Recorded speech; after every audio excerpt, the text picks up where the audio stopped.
Welcome to my tutorial on data types. We've already seen pre-existing types in Haskell, and hopefully you've learned a little bit about how they're important to Haskell and programming languages in general. Today we're going to learn even more about them, partly by creating our own types. Before we get into that though, let's talk a little bit about our favorite data type, lists. So lists, you've already seen them. It's hard to do much work in Haskell without them. They allow the grouping together of values using a special syntax that are these square brackets and each element separated by a comma. Set comprehension is a notation used in mathematics to specify sets in a dynamic sort of way. So usually it's done with either a vertical bar like this or some sort of like dot. And what you do is you specify the set with curly braces. Usually in math, we use curly braces to specify sets. And what you do is you specify what you call a generator, this part here. And you say that some variable x is an element of some other set.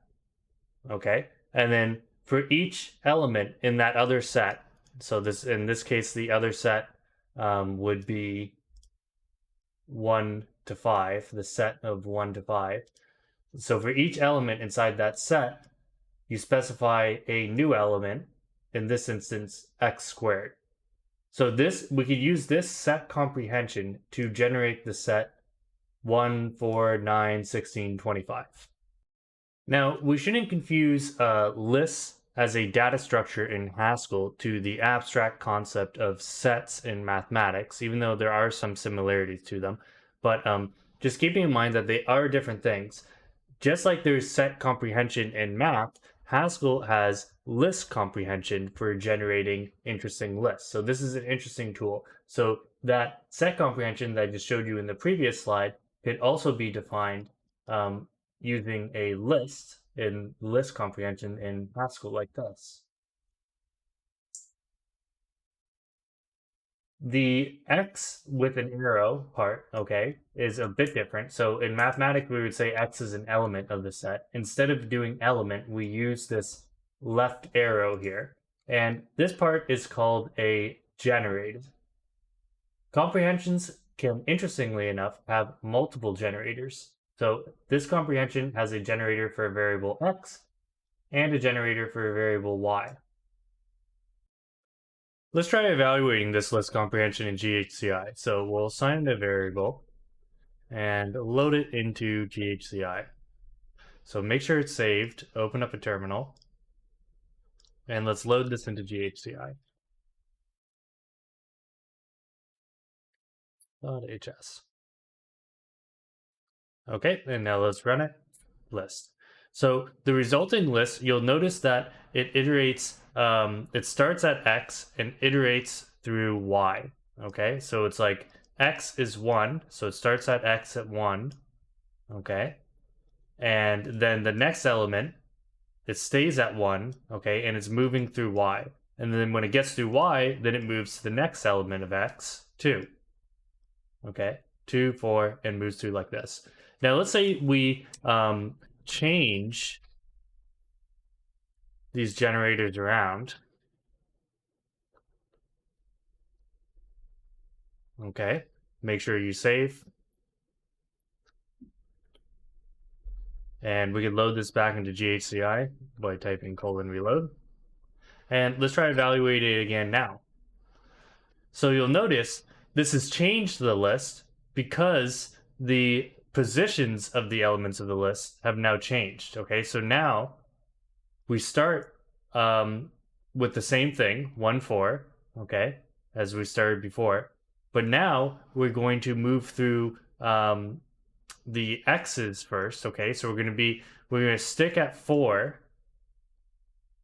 while we iterate through the x's, okay? So we start at 4 here, y stays at 4, and then we iterate through all of the x's before we move to the next y at 5. We can make our list comprehensions even more powerful by using something called guards. So basically, after writing our generators, like inside this list comprehension here, where we have a generator that generates a variable x, from 1 to 10, we put a comma, and we could write any sort of Boolean expression that uses our newly created variable. And if the expression evaluates to true, then it will be included inside of the list. If it evaluates to false, it won't be included inside the list. So this way, we could generate a list of even numbers by using the even function that only returns true when x is an even number. Another good example of this is if we wanted to find all the factors of a number n. So the factors of a number, I'll put this in a comma here. Let's say the factors of the number 6 would be all of the numbers, okay? Factors of 6 would be all of the numbers that divide 6. And we probably want to exclude 1. So 1 divides everything, so we could just exclude it. So 2 divides 6, 3 divides 6, 4 does not divide 6, 5 does not divide 6, 6 divides 6, but we'll also exclude that because every number is going to be divided by itself. And then, of course, nothing bigger than 6 is going to divide into 6, so we're done. So the factors of 6 would be 2 and 3. So what if we wanted to write a function that would generate this? So this is going to be a function that's going to take an int and return a list of int. Okay, so how would we write this? So, well, we could do this with a list comprehension. So we'll generate x's, and x will come from the list of, so we don't want to start at 1, we'll start at 2 to x or n minus 1, okay? So we want to, these are all of the possible factors. We'll generate all of the possible factors of n, okay? So it'll be from 2 to n minus 1. And we'll say that n is a factor, or x is a factor of n, if n mod x equals 0. So what is this mod thing? So let's load up GHCI and test it. So let's save it first, and let's open up a new terminal.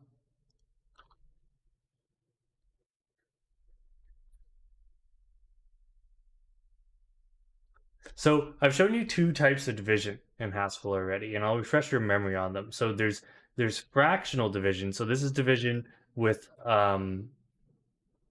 floating point numbers. Okay, so this is division with decimal numbers. So that's just a simple backslash, the usual sort of division that you would probably figure you would enter into a computer. But then there's also integer division in Haskell. So this division will return the highest integer that gets returned. Okay, and now mod is a particularly useful operation. You see it sometimes in math, particularly in cryptography, but it's particularly useful in programming. And it returns the remainder of an integer division. Okay, so you can actually put it over, and it'll give you documentation of integer modulus. So this is actually the correct way you could formally define it. You see underneath integer modulus satisfying that equation. So to give you an example, 5 mod 2, what's this going to be? You guessed it, 1, okay? Because we try and divide 5 by 2, and it gets to 4, so it divides in twice. And then what's the remainder from there? 1. So our factors function, you could see something's going to be a factor of x. Okay, x is going to be a factor of n if x divides into it with no remainder. So I'm saying n mod x is going to equal 0. So let's double check that this works properly. Factors of 6. Yep, 2 and 3. Now, without further ado, let's talk about how to create our own types. So the first way I'll explain about how to create your own type is with a type declaration, okay? This is using the type keyword here. So I'll give you an example of a type that's actually already defined, the string type. So I've noted before that a string is actually just a list of characters, and it has special syntax that allows you to use the double quotations. So we go back to GHCI here. So a string, just to illustrate this, let's say we have, so remember characters, they need to be just a single character and they're put inside single quotes. So we could have the list of single characters, let's say AB here, okay? We could ask for its type. Okay, so this is a list of char, a list of characters. And you'll notice that this list of single characters can also be written using double quotations and just write the characters as is. Okay, so these are both the same thing. Okay, and just like I can specify that this is a list of char, there's a type definition in the prelude that was basically written like this: type string equals list of char, that allows us to use string in place of list of char. So another name for this is we would call this a type alias or type synonym. So we should note type declarations just give another name to something that already exists. So there really isn't any use for them except making your code more readable, your types more readable, which is not something that should be underestimated. We do want our code to be very readable. This is a very desirable thing when programming. So a good example of this is, let's say we had a library that was plotting stuff onto a 2D screen, okay? Like, let's say maybe this is a library for doing 2D animation. So we would want this idea of a position on the screen. So what we could do is we could use a tuple in this example of 2 ints to specify the position on the screen.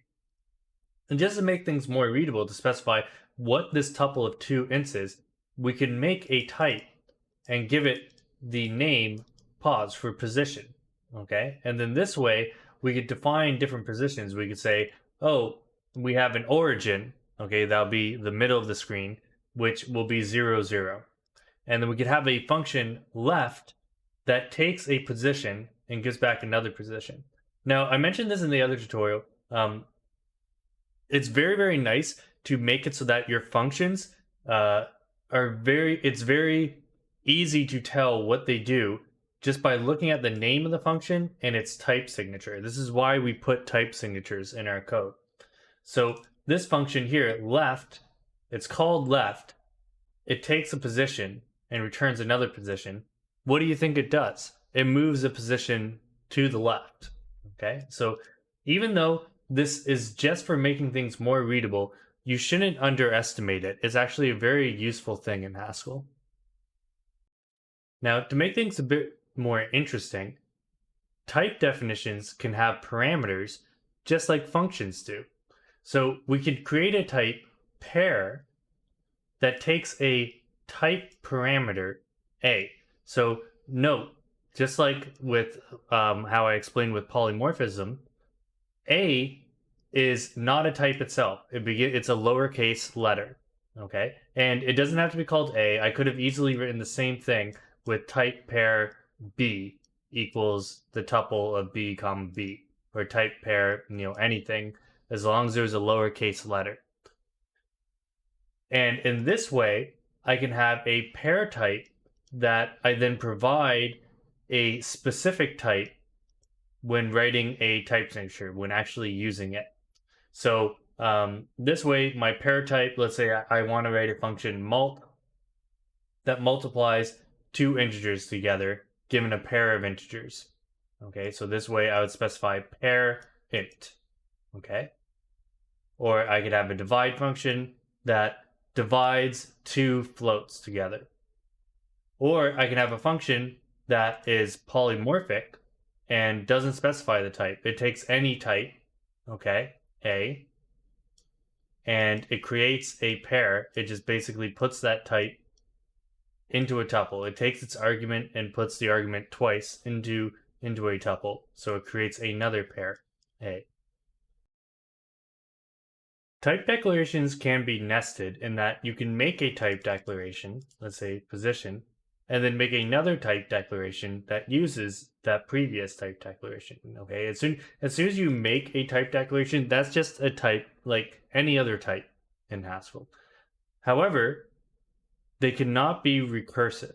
So we'll get into what I mean by this in the next tutorial coming right up. Okay, but since I'm introducing type declarations to you now, I should mention right now that you could not do something like this where you declare a type tree and then in its own definition you use that same type tree.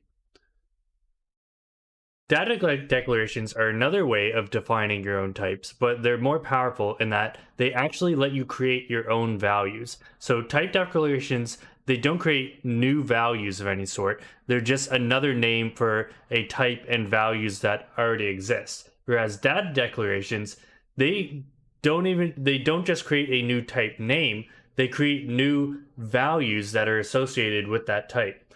So for instance, if we wanted to look at how bool is defined in the prelude, so the type bool that we've been using all along, it's defined in the prelude, and it's defined using the data declaration, data bool equals false, and the way I like to read this is or, okay, you use this vertical bar, true. So basically, you specify all the values you want to be included inside of your data declaration, separated by a vertical bar. Let's run through an example where we would want to create our own custom data type and not just use one that was already put into the prelude. So let's say we're having a program that answers questions, okay? But the standard true or false answer to the questions aren't going to quite cut it. Let's say we also want to have the option for a third answer of just, I don't know. So we could create a data type, data answer equals yes, or no, or unknown.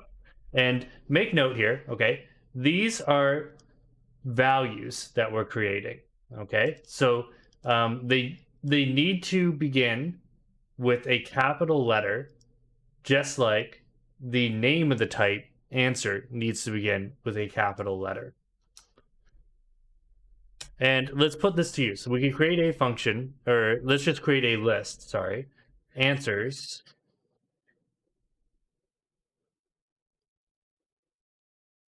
and answers are going to consist of these three values, yes, no, or unknown. Okay, so we can go around and use these as values. Sorry, this is answer. Use these as values, just like we would use any other value, like true or false or 1, 2. And we can create a function, flip, that takes an answer and returns another answer, okay? And basically what this is going to do is flip will always just return the reverse of whatever answer you're giving. So if you give yes, it'll give back no. If you give no, it'll give back yes. But if you give back unknown, it'll just stay at unknown. So the way we can define this function is using pattern matching. So we'll, instead of writing like flip x equals something, instead of writing x there, we'll just put the value itself and define what the function will equal at that value. So for yes, it equals no. For no, it equals yes. And for unknown,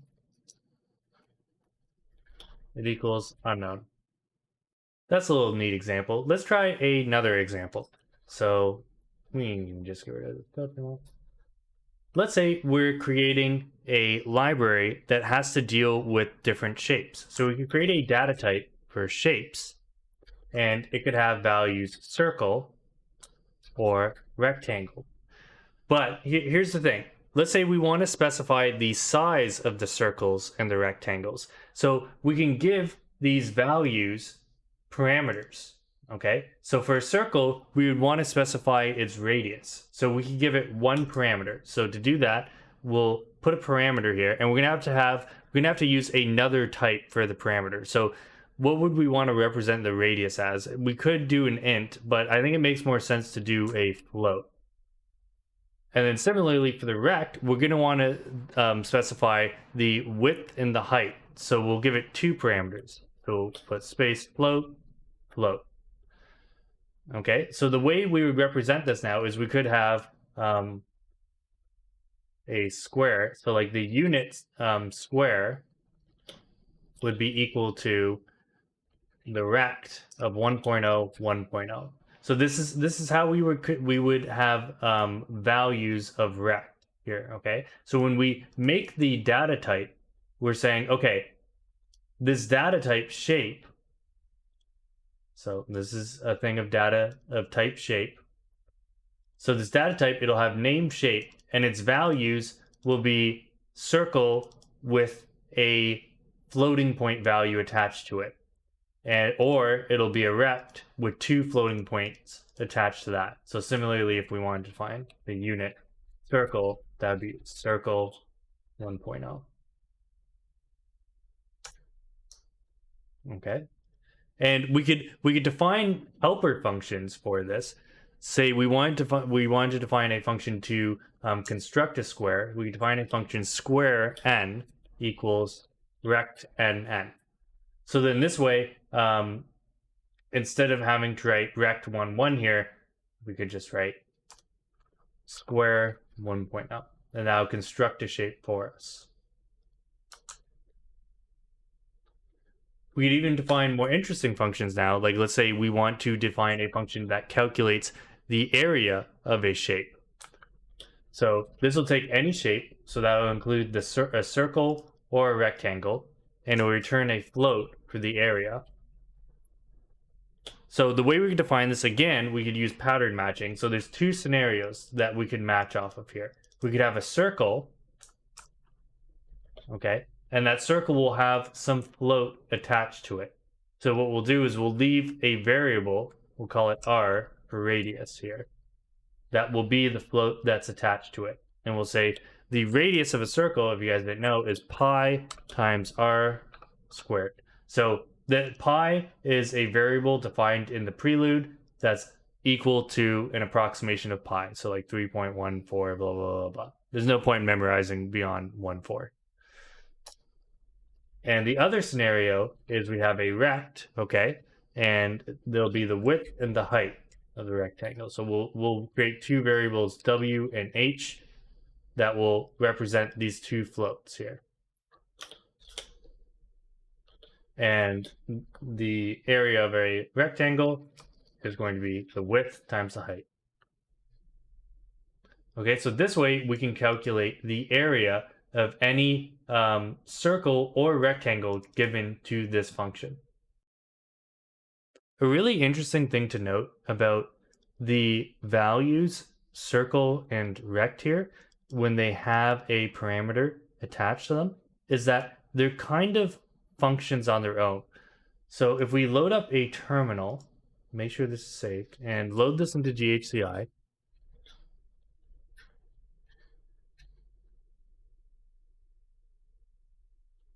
okay, and we ask it for the type of, say, a circle 1.0. This is a shape, okay, that makes sense. In the same way that if we asked it for the type of false, it's bool, right? But what if we asked it for the type of just circle on its own, and we don't give it the float that's attached to it? Well, circle is now, see, this is a function type signature, something that takes a float and then returns a shape. Similarly, if we ask it for the type of rect, this is a function that takes 2 floats and returns a shape. Interesting, eh? One more thing I want to mention about data declarations before we finish off is, just like type declarations, they can have parameters attached to them. So consider this type maybe that has a type parameter attached to it. So maybe could either be nothing or just whatever type is attached to it. So instead of So jest is a kind of function, just kind of like rect and circle were functions that returns a value of the type maybe. But unlike circle and rect that had a specific type attached to it, float, jest is going to have any sort of type attached to it. And whatever type it does have attached to it will reflect on what the maybe type itself is. So consider, for instance, if we wanted to define a function safediv that instead of crashing when it tries to do division by 0, it returns nothing. So it takes two integers here, and if the divisor is 0, it just returns nothing. And if it isn't 0, it can't just return the int in this case because it needs to return the maybe type, right? So it returns just and then the int inside of just here. And then we could define functions to pull that integer out if we wanted to by pattern matching. So for instance, let's say we have our function safediv. So we could first define a function to tell if it returned nothing or just. So we could say is just, and if is just is giving nothing, it returns false. And if is just is given just anything, so remember we can put this x or this underscore for anything, equals true. And then we can define, let's say, a list comprehension div from 10, okay? And it takes an n, and what it does is it'll be a list comprehension of safe div 10x, okay? Where x comes from n dot dot, let's say, 50. And then what it does is it's going to check if is just safe div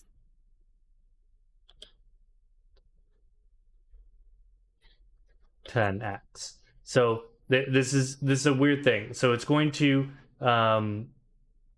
use safe div here.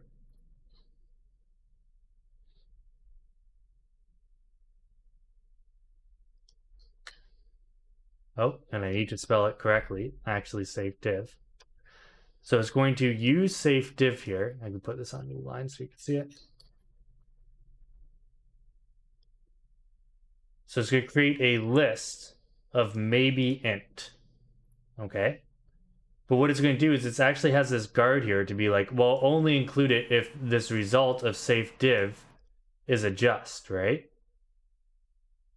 And then what you could do is after you know because you did this guard here to tell that it's just, after you know this, you could define a function, we call this from just, okay? Where if it's nothing, then it throws an error.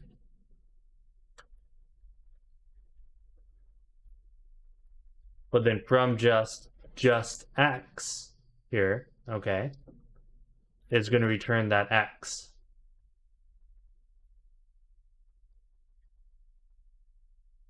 Okay, and then we could change this function. So right now, this will return a list of maybe int.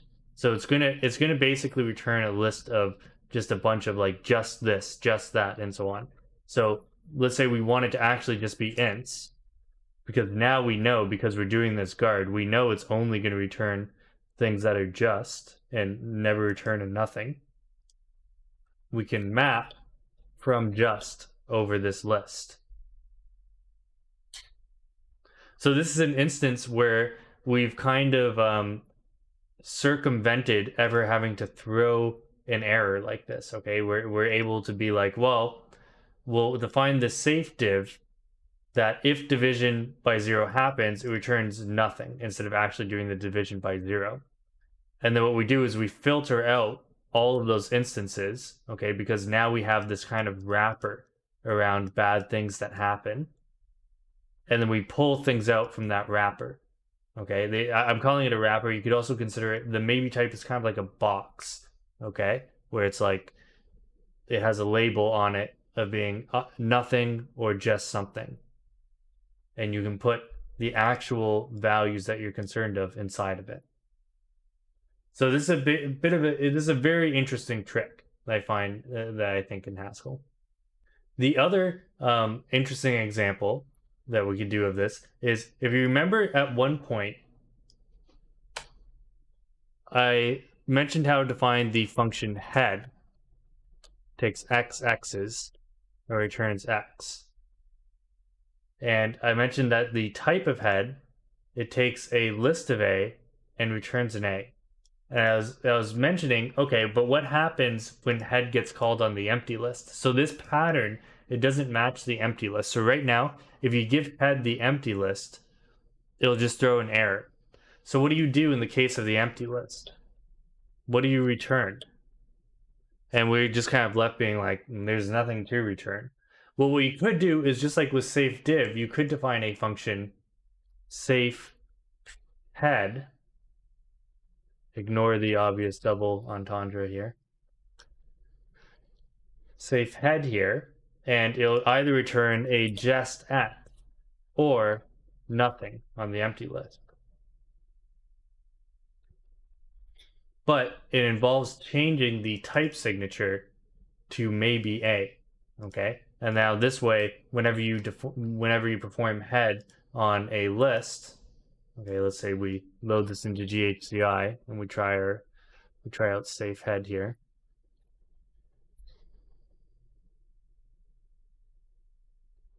Okay, we try safe head of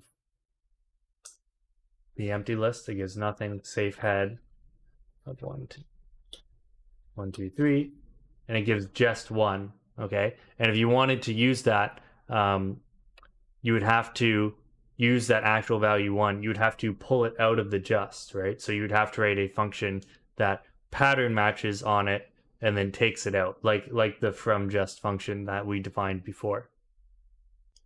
This is where we'll stop for now, but don't worry, there's still plenty more to learn about data types, and we'll be continuing to review them throughout these tutorials. See you next time, guys.